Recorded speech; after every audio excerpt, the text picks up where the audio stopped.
नमस्कार, जय हिंद दोस्तों। स्वागत है आपका अपने YouTube channel introspection with VKK पर। इस वीडियो में हम कुछ महत्वपूर्ण करंट अफेयर्स क्वेश्चंस को जानेंगे जो आपके लिए सभी प्रतियोगी परीक्षाओं में महत्वपूर्ण रहने वाले हैं। तो चलिए शुरू करते हैं। पहला सवाल है, हाल ही में पेरू की पहली महिला राष्ट्रपति कौन बनी हैं? तो सही जवाब है दोस्तों दीना बोलुआर्टे। दीना बोलुआर्टे ने पेरू की पहली महिला राष्ट्रपति बनकर इतिहास रचा है दोस्तों। कांग्रेस द्वारा पूर्व राष्ट्रपति पेड्रो कैस्ट्रिलो को पद से हटाने के बाद उन्हें नियुक्त किया गया है। वो 5 साल से कम समय में पेरू की छठी राष्ट्रपति होंगी। बोलुआर्टे का कार्यकाल जुलाई 2026 तक का होगा। दोस्तों, इससे पहले बोलुआर्टे 29 जुलाई 2021 को पेरू की विकास और सामाजिक समावेशन मंत्री भी बनी थी और वो 25 नवंबर तक इस पद पर बनी रही हैं और उसके बाद उन्होंने पेरू की पहली महिला राष्ट्रपति बनने का गौरव प्राप्त किया है। अगला सवाल है, हाल ही में टाइम पत्रिका ने किसे पर्सन ऑफ द ईयर 2022 से नामित किया है? तो सही जवाब है दोस्तों यूक्रेनी राष्ट्रपति व्लादिमीर जेलेंस्की। टाइम पत्रिका ने 7 दिसंबर 2022 को यूक्रेनी राष्ट्रपति व्लादिमीर जेलेंस्की को 2022 का पर्सन ऑफ द ईयर नामित किया है। उन्हें रूस के विनाशकारी आक्रमण का विरोध करने के साहस के लिए नामित किया गया।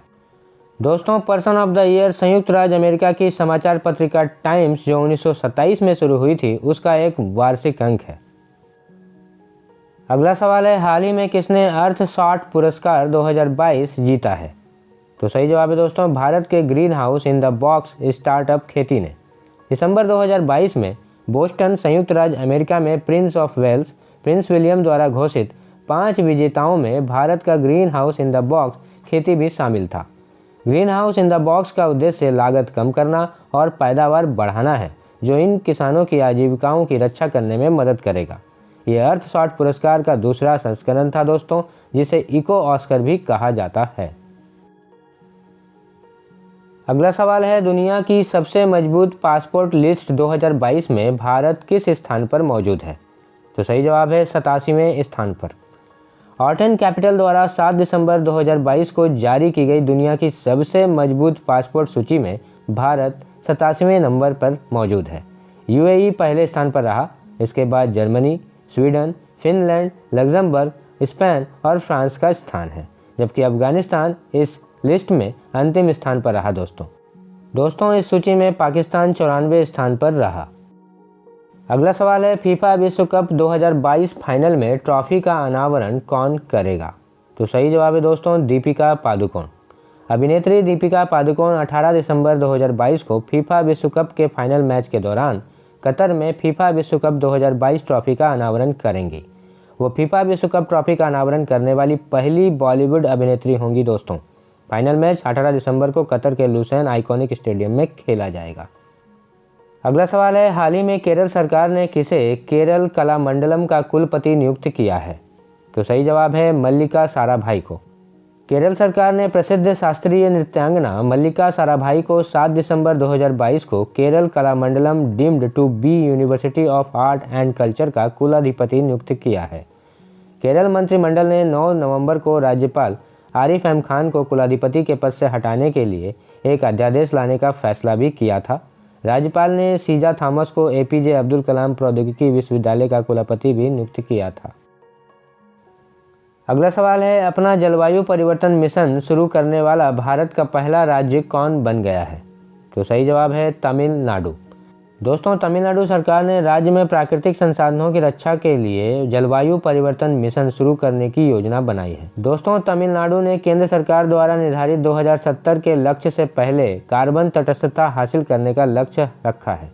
तमिलनाडु सरकार ने जलवायु परिवर्तन प्रबंधन और शमन गतिविधियों को शुरू करने के लिए बजट में 500 करोड़ रुपए के परिव्यय के साथ तमिलनाडु जलवायु परिवर्तन मिशन शुरू करने की घोषणा की थी। दोस्तों इस विशेष प्रयोजन के लिए तमिलनाडु ग्रीन क्लाइमेट कंपनी नाम से एक वाहन भी स्थापित किया गया है।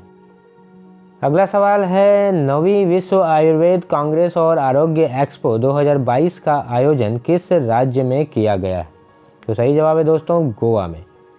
दोस्तों 9वीं विश्व आयुर्वेद कांग्रेस और आरोग्य एक्सपो का आयोजन गोवा में 8 से 11 दिसंबर 2022 तक किया जा रहा है।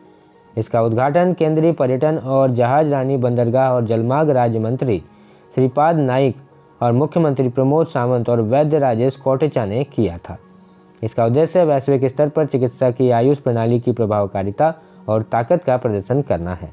दोस्तों, खास बात यह भी है कि इस आयोजन के समापन समारोह में प्रधानमंत्री नरेंद्र मोदी भी 11 दिसंबर को शामिल होंगे।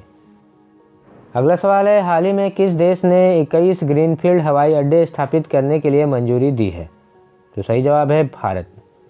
MOCA ने 21 ग्रीनफील्ड हवाई अड्डों की स्थापना के लिए इन प्रिंसिपल अनुमोदन प्रदान किया है, जिनमें से 9 का संचालन किया जा चुका है। ग्रीनफील्ड हवाई अड्डे का विकास ग्रीनफील्ड हवाई अड्डा नीति 2008 के तहत शासित है। इसमें गोवा, महाराष्ट्र, कर्नाटक, मध्य प्रदेश, उत्तर प्रदेश, गुजरात, पुडुचेरी, आंध्र प्रदेश, पश्चिम बंगाल, सिक्किम, केरल और अरुणाचल प्रदेश में हवाई अड्डे स्थापित किए जाएंगे। अगला सवाल है, हाल ही में RBI ने किसके साथ मौद्रिक प्राधिकरण मुद्रा विनिमय समझौते पर हस्ताक्षर किए हैं?